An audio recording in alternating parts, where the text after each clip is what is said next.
Alors, dans les sources que Joseph et moi avons choisies pour traiter de ce sujet aujourd'hui, on aurait bien voulu pouvoir trouver les règles du jeu, de certains jeux dont on va vous parler aujourd'hui. Malheureusement, on a été confronté à un des défis du métier d'historien, l'absence de trouvailles dans les sources. Dans les sources qu'on a mobilisées, on a plutôt choisi d'autres thèmes, comme par exemple ce qui va suivre ici, le discours entourant le jeu au XVIIIe siècle et la répression de celui-ci. Alors, pour faire un rapide historique du jeu XVIIe, XVIIIe siècle, à partir de la cour de Louis XIV de Versailles, les fastes de la noblesse de Versailles, Louis XIV utilise le jeu, qui jusqu'alors est moralement assez prohibé, pour essayer de contrôler sa noblesse.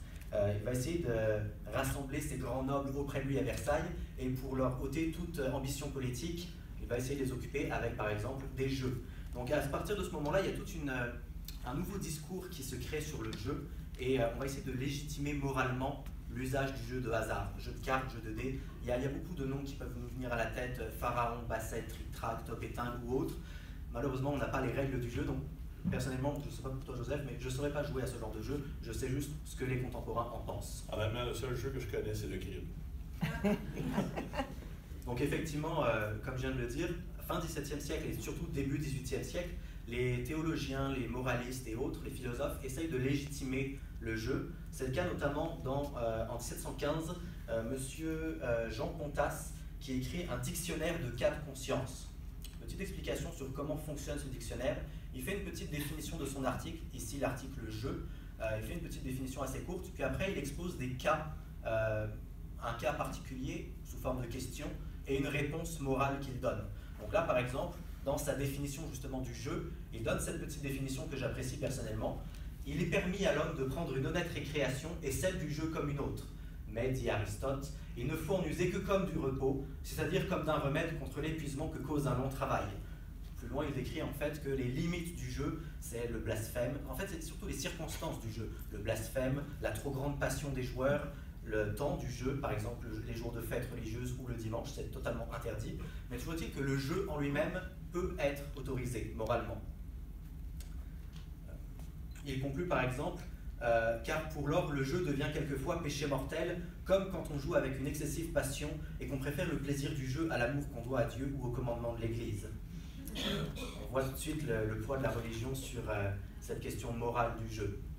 Plus loin, un cas qui m'intéresse particulièrement pour cette conférence, c'est le cas d'un militaire. Il utilise souvent des noms issus soit de la Bible, soit de la mythologie grecque. Donc ici, Lysimaque, soldat, se confessant de quelques circonstances où il croyait avoir péché en jouant au dé ou à quelque autre jeu de hasard, le confesseur lui a voulu persuader qu'il ne pouvait jouer à ces sortes de jeux sans péché mortel. Lysimaque demande s'il est vrai qu'il pêche mortellement en y jouant. Réponse: il est constant que les jeux qui sont purement de hasard sont d'eux-mêmes mauvais et condamnables. C'est pourquoi ils sont défendus même aux laïcs par le 42e canon de ceux qu'on attribue aux apôtres.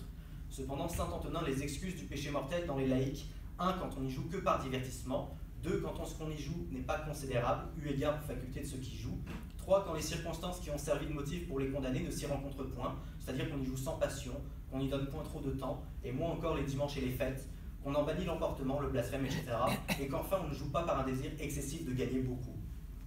Donc on voit effectivement, pour résumer, qu'à partir de la fin du règne de Louis XIV, le jeu passe de quelque chose de moralement et criminellement condamnable à quelque chose qu'on peut légitimer. C'est plus les circonstances et les limites du jeu qu'on va essayer de contrôler, les conséquences du jeu.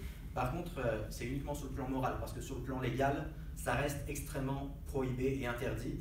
On a par exemple, le 15 janvier 1691, une ordonnance de Louis XIV qui défend très expressément Sa Majesté, tant aux officiers de ses troupes qu'à toute autre personne de quelque qualité et sexe qu'elle soit, de jouer au jeu de Oka, Pharaon, Barbacole, Bassette, et pour et contre, sous quelque nom qu'il puisse être déguisé, ni d'y donner à jouer chez eux, ou de souffrir qu'il y soit joué, à peine à ceux qui auront joué, de 1000 livres d'amende, et à ceux qui auront donné à jouer, ou souffert qu'on ait aussi joué chez eux, de 6000 livres d'amende. Un peu plus loin, il rajoute: à l'égard de ceux qui n'auront pas moyen de payer les dites amendes, elles seront converties, savoir celle de 1000 livres en 4 mois de prison, et celle de 6000 livres en 1 an aussi de prison. Le texte de cette ordonnance est repris quasiment au mot près en 1742 à Louisbourg. Le gouverneur de Louisbourg et le coordonnateur des guerres, le commissaire des guerres de Louisbourg, un certain François Bigot, dont on va parler beaucoup plus tard, un peu plus tard puisqu'il est l'intendant de la Nouvelle-France pendant la guerre de 7 ans. Le texte est quasiment le même au mot près. C'est quelque chose d'assez courant dans les ordonnances du XVIIe, XVIIIe siècle. On prend une formulation une première fois, on l'adapte très légèrement au temps par après. On peut changer un ou deux termes pour rajouter ou enlever un jeu. Par exemple, en 1712, il y a un petit appendice qui est rajouté à cette ordonnance pour ajouter le jeu du lance-quenet. L'interdiction de jouer est donc en effet réitérée à plusieurs reprises avec cette ordonnance de 1742, mais aussi une ordonnance de 1744 spécifique aux colonies pour défendre les jeux de hasard. Malheureusement, j'ai trouvé trop récemment une image de cette ordonnance pour la rajouter au PowerPoint, mais c'est quasiment les mêmes termes aussi, si ce n'est que c'est beaucoup plus de noms de jeux différents. Il y a peut-être une quinzaine de noms de jeux différents. Et au début de la guerre de 7 ans, quand le marquis de Montcalm, commandant des troupes françaises, arrive en 1756, quelques mois seulement après, le 24 novembre 1756, il écrit une lettre à un de ses officiers, M. de Bourlamaque, où il écrit, je cite, « Monsieur le marquis de Vaudreuil m'a ordonné de faire renouveler les défenses de jeux de hasard par les commandants de corps. » Par contre, malgré toutes ces tentatives de réitérer les interdictions, il semblerait que parfois même ceux qui sont censés faire appliquer ces interdictions ne comprennent pas véritablement le sens de celles-ci. On a un exemple encore à Québec, à l'hiver 1758, encore une lettre du marquis de Montcalm du 22 février 1758 au même Bourlamaque. Il montre que même le gouverneur de la Nouvelle-France, le marquis de Vaudreuil, joue de manière plus ou moins légale. Je cite, « On joue au 15 chez monsieur le marquis de Vaudreuil parce qu'il assure qu'il n'est pas défendu dans l'ordre du roi. Et comme c'est lui qui est chargé de l'exécution et qu'il ne me l'a ni communiqué ni remis une copie, je ne dis mot. Et si on le joue à l'intendance, faites de même. » Une dizaine de jours plus tard, une autre lettre de Montcalm à Bourlamaque montre que le gouverneur était dans l'erreur. Je cite, « Monsieur Duplessis, major, ayant fait voir à monsieur le marquis de Vaudreuil qu'il n'avait pas bien lu l'ordre du roi et que le 15 est défendu nommément, monsieur de Vaudreuil a mis en prison par un effet rétroactif le nommé Mata, qui tout l'hiver a tenu un tripot pour les jeux de hasard. » Vaudreuil se dédouane en jetant la pierre sur quelqu'un d'autre alors qu'il semblerait que c'est lui qui était en tort. Et bien entendu, il ne faut pas oublier que la Nouvelle-France ne se limite pas qu'au Canada. Il y a aussi la Louisiane. D'ailleurs, quelques années après la fondation de la Nouvelle-Orléans, soit le 13 mai 1723, on va interdire les jeux de hasard. Mais on va quand même voir dans les sources que la succession des édits au sujet des jeux de hasard, qu'on avait pourtant interdits en 1723, démontre que la population ne va pas se laisser faire si facilement. Comme au Canada, si on n'est pas capable de contrôler, d'interdire le jeu carrément, on va quand même essayer de le contrôler. Ici, vous avez une image que j'adore, c'est une représentation, deux représentations d'ailleurs, du gouverneur de la Louisiane, Louis, j'ai trouvé la misère avec son prénom, Louis Pinoir de Carleric, un des derniers gouverneurs de la Louisiane sous le régime français. Et lui-même va essayer de mitiger, de contrôler le jeu en dirigeant les passions pour les jeux de cartes chez lui. Donc, le 18 décembre 1754, à la Nouvelle-Orléans, il va écrire au ministre qu'il cherche à mitiger les abus causés par le jeu. Et je cite, « À cause de la passion du jeu qui se développe dans la colonie et afin d'éviter un malheur plus grand, il a pris le parti d'ouvrir un jeu de pharaon à l'hôtel du gouverneur. » Et d'ailleurs, bon, comme Michel mentionnait plus tôt, on n'a pas eu le temps ni la chance de vraiment s'informer sur les règles des jeux, mais on a quand même une très belle représentation d'époque à quoi avait l'air une table de jeu de pharaon. Alors on peut vraiment s'imaginer l'élite de la colonie, les officiers en train de jouer, d'avoir des relations professionnelles, mais aussi économiques. Parce qu'il ne faut pas oublier que les gens ne se rencontrent pas juste pour le jeu, mais également pour l'aspect social, justement, faire des connexions, connaître de nouvelles perspectives économiques pour leur personne. Et d'entrée de jeu, ces officiers vont peut-être perdre beaucoup d'argent, mais ils vont quand même investir dans leur statut social et économique en créant ces nouveaux liens. Donc si on voit qu'il y a toujours besoin de rappeler les interdictions du jeu ou essayer de le contrôler, c'est bien parce que le jeu existe. Donc vous savez qu'on nous a présenté comme étant tous les deux des historiens de la guerre de 7 ans. On a donc choisi des sources et des cas plus propices à la guerre de 7 ans puisque c'est ce à quoi on est habitué. Donc effectivement, à partir des années 1750, il y a une arrivée massive de troupes régulières françaises en Nouvelle-France et notamment, surtout à partir de 1755-56 pendant le début de la guerre de 7 ans. Et donc maintenant, je vais m'intéresser pour la période qui suit aux jeux que font les officiers français, les officiers de l'armée française, mais aussi les officiers canadiens. Il y a quelques exemples lors de la guerre de 7 ans à Québec. En décembre 1756, Marquis de Montcalm, qui, comme j'ai dit tout à l'heure, est arrivé quelques mois avant dans la colonie, note dans son journal, je cite, « On a joué indécemment les jeux de hasard et même les plus désavantageux, comme le pharaon.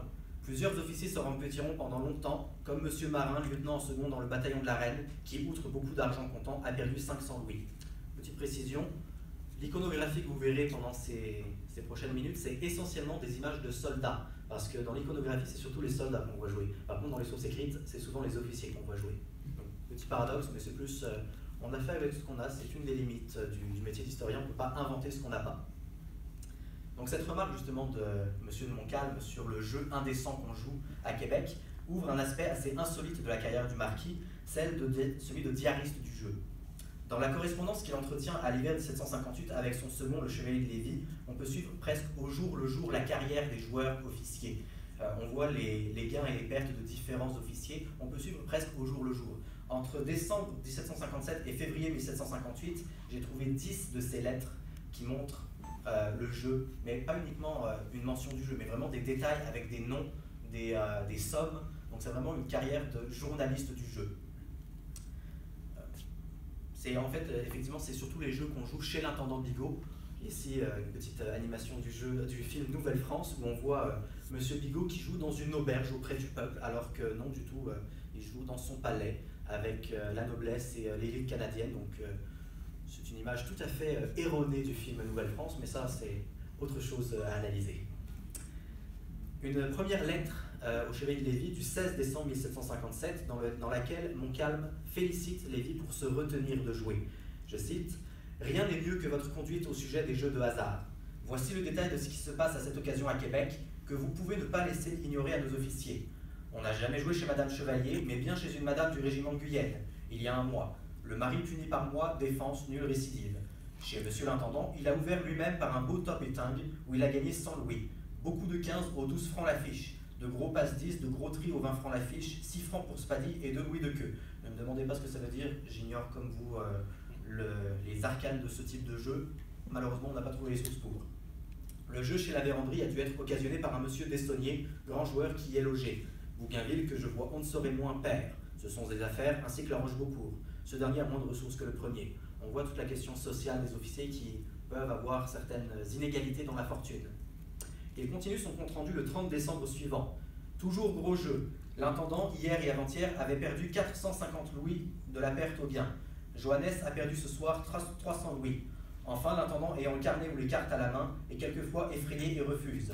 Monsieur de Selle gagne de 5 à 600 louis, mais il combat encore. Il continue encore le 4 janvier 1758, en intégrant à son récit ses propres jugements personnels, quitte à exagérer un peu. Jamais la rue Quincampoix n'a produit autant de changements dans les fortunes. Désolé. Merci. Jamais la rue Quincampoix n'a produit autant de changements dans les fortunes. Petite parenthèse, l'anecdote est assez intéressante puisque la rue Quincampoix, c'est une rue parisienne qui est connue pour ses crises financières au XVIIIe siècle. Une crise en particulier, 1720, la première fois qu'on a voulu faire un papier-monnaie, l'ancêtre de nos billets en fait en France, avec le système de John Law, et avec notamment la compagnie du Mississippi. C'était une société par action qui s'est écrasée complètement en 1720, et les banques et la bourse et la compagnie du Mississippi avaient leur bureau sur la rue Quincampoix. Donc il y a eu des scènes de folie à Paris dans cette année 1720 où les gens perdaient énormément en quelques secondes. Donc cette allusion de jamais la rue Quincampoix n'a produit autant de changements dans les fortunes, c'est une exagération. Il en est conscient, mais ça montre quand même une certaine référence, une exagération volontaire. Pour continuer la situation, Bougainville se rattrape, de Selle décline, l'intendant perd, Cadillac reprend le ton, Marin continue à jouer et perd, les petits ponts se remplumaient hier. Votre petit ami Joannès avait gagné 500 louis, mais il voulait en avoir 1000, le pot-au-lait a versé. Autre petite parenthèse, ça c'est une référence à une fable de Jean de La Fontaine, la laitière et le pot-au-lait. Vous connaissez peut-être la morale « Adieu vos vaches cochons », c'est exactement ça en fait, c'est la laitière qui se rend au marché avec un pot de lait sur la tête et qui pense à ce qu'elle va pouvoir faire, donc elle tente sa chance entre guillemets, et elle finit par tout perdre en renversant le pot au lait. Donc, le pot au lait à verser, c'est tout simplement ce Joannès à vouloir trop gagner, a tout perdu. Et la fin de la citation est très intéressante aussi à mon avis. Le ton de décence, de politesse de société est banni de la maison où il devrait être. Je crains d'être obligé, avant la fin du carnaval, de punir quelques joueurs qui aura oublié que son camarade au jeu est l'homme du roi.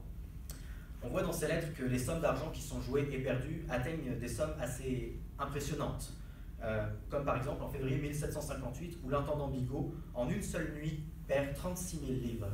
À titre de comparaison, après la guerre, certains de ces officiers, les mieux lotis pour bon service en Nouvelle-France, gagneront quelques milliers de livres par an. Donc on voit que perdre 36 000 livres en une seule nuit, c'est démentiel. Juste pour ajouter nos comparaisons, Louis-Léonard de Beaujeu, sa femme avait vendu sa maison sur la rue Saint-Louis après la conquête, l'avait vendue pour 40 000 livres. Dans une autre lettre au chevalier de Lévis du 22 janvier 1758, Montcalm explique pourquoi les montants joués sont si élevés. Les nouvelles de la nuit sont... Les nouvelles de la nuit sont mauvaises pour l'intendant, Madame Péan, Lestan, Johannes. Bonnes pour Cadillac, Bougainville, Debrou.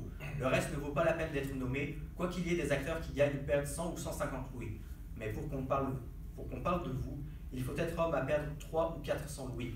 Cette dernière phrase que j'ai mis en gras sur la diapositive est extrêmement importante. Ça montre pourquoi ces élites jouent au jeu. C'est tout simplement la société de cour qui est créée par Louis XIV et qui est exportée en Nouvelle-France. Les nobles doivent tenir leur rang. Ils ont un statut social qu'ils doivent montrer en toute occasion, à la chasse, à la guerre, en duel, au jeu. C'est vraiment des questions d'honneur social. Il faut montrer qu'on est capable de perdre beaucoup, sans trop de dommages. Il y en a qui sont bien évidemment inégaux face à de telles sommes. L'intendant Bigot qui perd 36 000 livres, c'est très peu pour lui. En un seul hiver, l'hiver 1758, il perd jusqu'à 300 000 livres. C'est à partir de 300 000 livres qu'il commence à se calmer un peu. Mais on voit que c'est des sommes vraiment impressionnantes, mais ça fait partie de leur mode de vie.